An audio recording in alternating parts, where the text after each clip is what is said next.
for those of you who don't know, I'm a veteran. I served in the Navy from 2012 until the end of 2015. Got out, did my one contract, and I enjoyed it. I was a hospital corpsman. I got to live in Charleston, South Carolina, which was really cool. Boot camp, obviously, went to Chicago for that, Great Lakes. And I went to A school in San Antonio, Texas, which was really fun. Very fun town. I enjoyed it a lot. I have no idea. I was in Chicago other than boot camp. Like one other time, I went to this really cool music festival called Riot Fest in like 2014. It was really sick, but I didn't get to see as much of the city as I would have liked to. San Antonio, though, I spent a lot of money and drank a lot of alcohol in that town. It was great. I really enjoyed it. But the Navy was interesting. The military was something else. And I always had a lot of respect for people in the military because my dad was in the Navy for a while and he transitioned over into the National Guard. And he was deployed twice while he was in the National Guard. And he was in Iraq and Kuwait. He was also in Desert Storm when he was in the Navy. So there you go. He did a lot, and he was a combat engineer. And when he was in Iraq, he was in the thick of it. He went there pretty much as soon as things kicked off. A lot of the National Guard did. So those guys saw a lot, and they didn't have much to work with. He's told me countless times about how crazy it was, how ill-equipped they were when they showed up in Iraq. How wild it was, which you can only imagine. I mean, war is one of those things that I have never had to experience. And there are a lot of people that run around and they talk about it as if it's Call of Duty. And I can't speak from experience on it, but I can speak on the experience of having very strong relationships with people and seeing what they go through after having to go to war. And a lot of people that I love are scarred from that, and they're scarred in ways that you can't see until it reveals itself, right? It's a mental and emotional scar. It's not a physical one. So, I saw a video as I was searching through YouTube the other day, and I saved it because, I wanted to watch this. I want to share this with you guys as well, and to view it in a way that really grasps what's going on here, right? Because people think about combat and shit, and they're like, oh, it's badass and all this and stuff like that. But it's like the humanity of the situation is like these people are going to war, man. It's not a video game. It's real. There are people that are going to step into the situation and be gone. And that's just like hard. I guess it's so easy for people to think about it in like an entertainment perspective because we are so bombarded by violent entertainment, which, I mean, I enjoy video games that are ridiculously violent and movies and stuff like that. But when it comes to the real world scenario, you can't say that you even understand what that would be like unless you've done it, and I absolutely don't.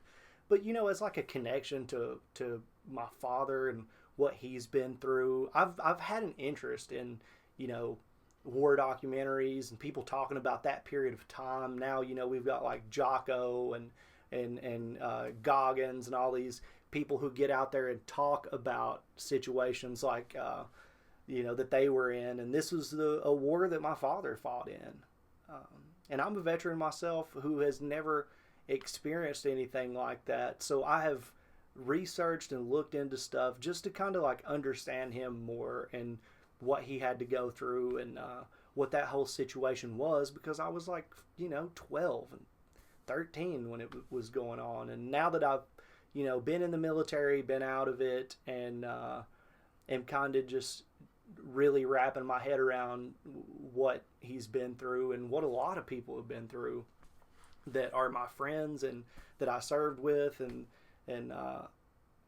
it just relatives of mine and elder members of my friends' families. Like I have a friend who's really close to me whose grandfather was in the Vietnam War and he was a tunnel rat, and I've looked into that. But I'll stop rambling. It's just a perspective that I've gained over time to really appreciate the fact that I can only go so far to really understand, and never will unless, God forbid, some crazy stuff happens and I end up in a combat situation. You never know, with the world being as crazy as it is, anything could happen. But, you know, God forbid I don't ever have to step up and be that hero.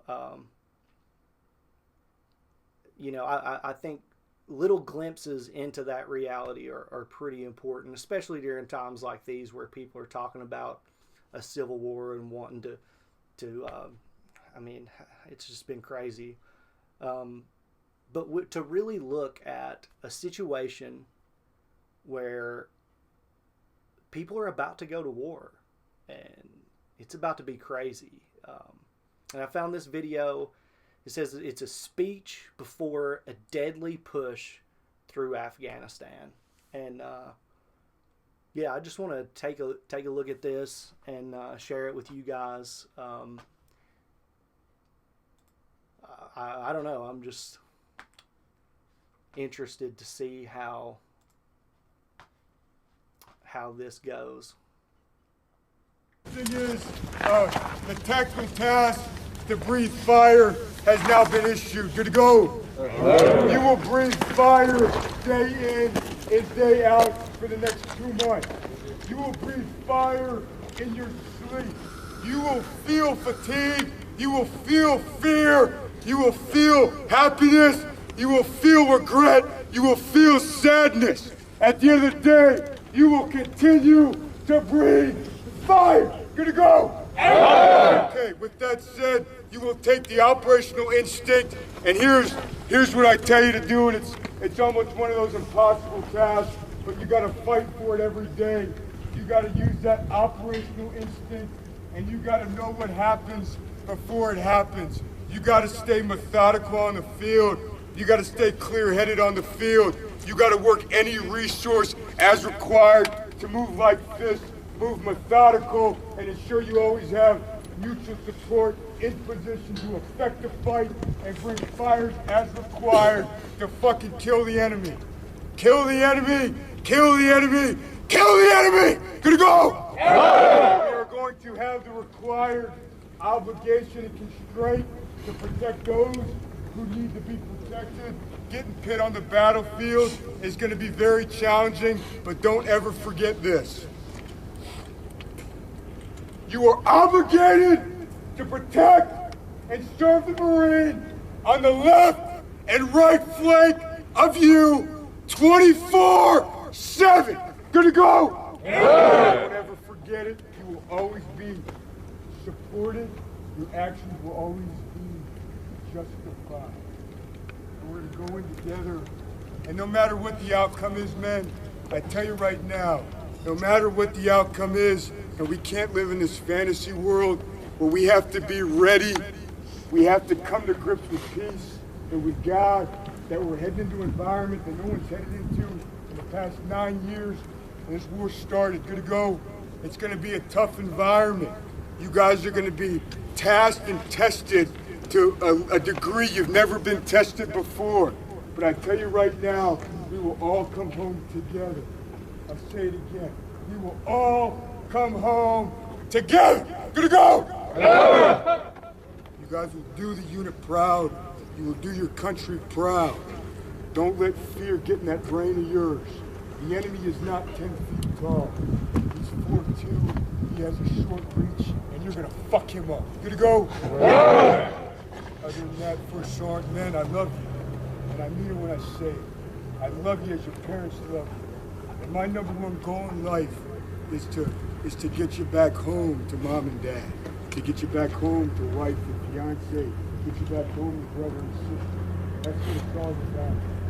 All it's about. It's each other in the gut here. And that's what really matters. And that's what we're going to strive for day in, day out. First song of prayer. Awesome.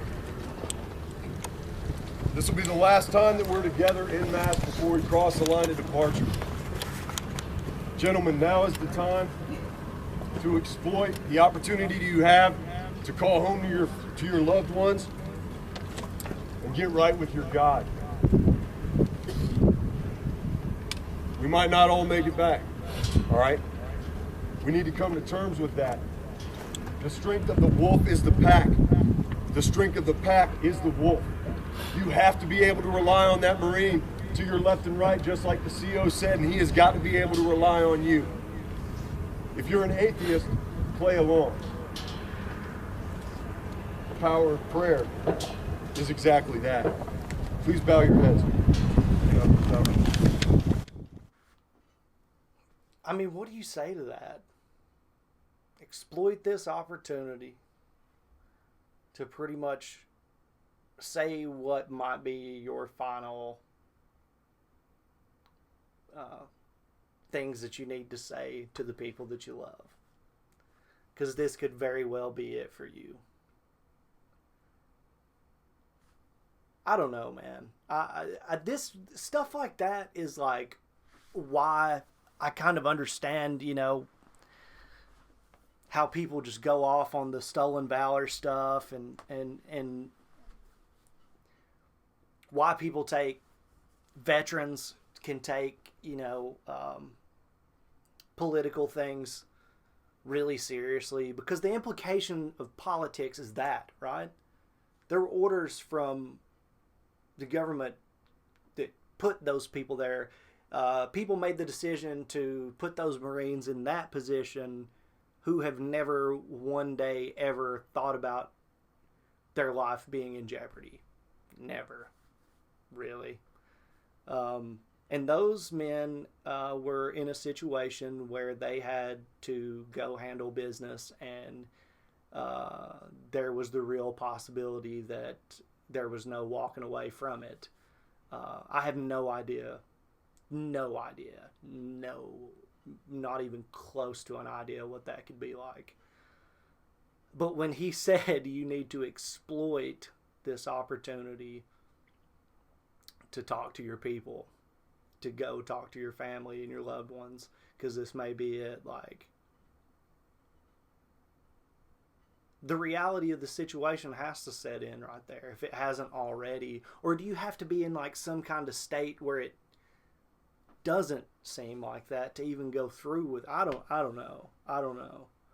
But that is a really powerful situation. I don't even know if we were supposed to see that. You know, some guy was just like filming that. Some Marine, I'm sure, was just like wanting to capture something to share with people. And it's real. And I think that kind of stuff probably needs to be shown in schools and to a lot of people. All these people that are just like rip-roaring, talking about they want to see things like that happen inside of our borders in our country, and glorify the idea of it and fantasize about it. You're jacked up, man. That's some jacked up stuff. That's real. It's a real thing. It's a real thing that a lot of people have experienced that wish to God they hadn't had to. Yeah, what a humbling situation.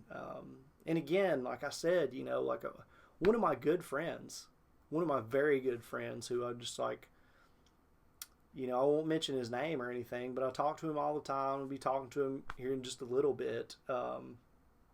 He struggles every day, every single day of his life, because of what he had to do and go through and what he had to see on the battlefield. It's not a joke. It's not Call of Duty. It's not Medal of Honor.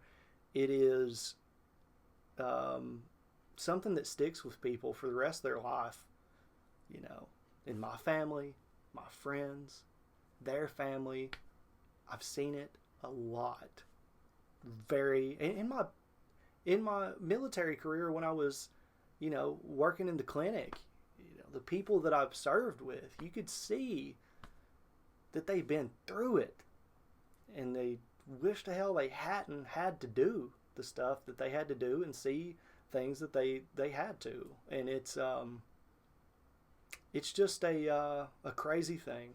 It's a crazy thing, and it's a big deal thing that shouldn't be tossed around as if it's a game, or as if it's, oh, I'm angry about my neighbor's opinions, so I'm going to pretend like it's that serious. Because there's no coming back. There's no war happens and then it's just like it didn't. It's lasting with the people that maybe not the people who make the policy. Maybe they can just brush it off.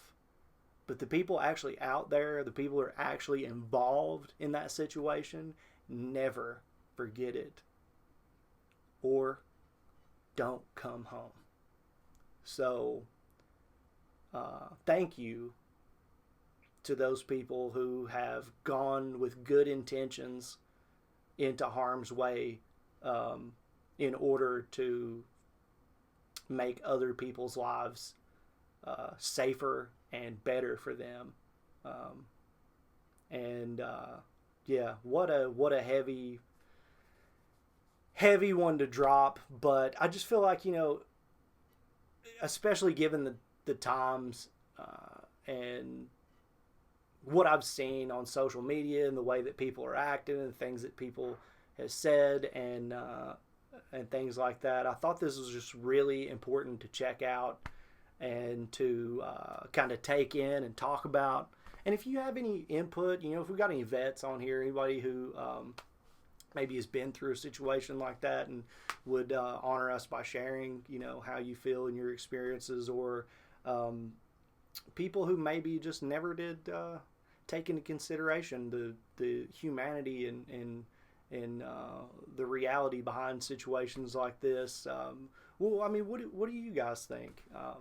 I would love to hear from you guys down in the comment section. You know, again, you know, it's not something that should be thrown around as an option, especially inside of our borders in the United States, especially among each other. It should never even cross our minds, because there's too much crazy stuff going on that we got to take care of as the pack, right? And yeah, that's the real deal. So take that for what it is. If you guys have any suggestions or any other videos that you would like from myself and Nikki to react to, love recommendations down in the comment section. If you like this video, that would be great if you press that like button for us. But until next time, you guys take it easy. I'll see you then.